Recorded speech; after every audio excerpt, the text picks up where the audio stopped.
Be me. 22, bored college dropout with way too much free time. Always wanted to know how psychiatrists react to insane-sounding stuff. Decide to make an appointment for scientific purposes. Use a fake name. Pick the cheapest psychiatrist I can find online. Show up to the appointment looking completely unhinged. Messy hair, oversized trench coat, holding a book titled How to Speak to Ghosts. Waiting for her to invite me in. Then shuffle inside, muttering about how they are always watching. Sit down, stare at her for what feels like an eternity without saying anything.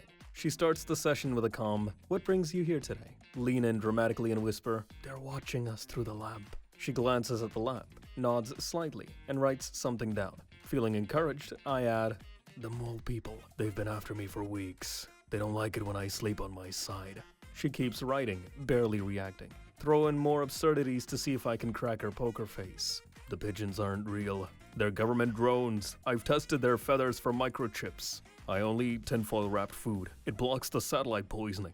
Her. "And how long have you felt this way?" Me, pretending to think deeply. "Since the mayonnaise incident." She raises an eyebrow. Explain that my mom, who hates mayonnaise, put it on a sandwich last week. She's clearly been replaced by a clone. The evidence is overwhelming.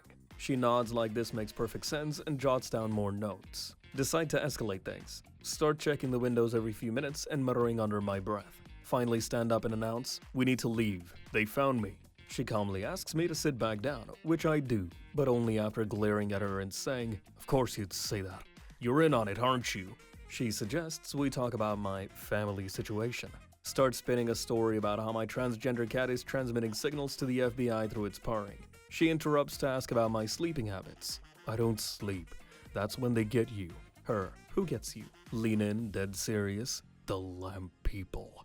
Appointment wraps up after an hour. She suggests I schedule another session to explore my concerns further. Leave the office calmly, suppressing laughter until I'm out of sight. On the way home, keep thinking about how stone-faced she stayed during the pigeon rant. That feeling when she probably thinks I'm a genuine lunatic. That feeling when I'll never know if she figured out I was trolling or if she just added me to her most memorable patients list.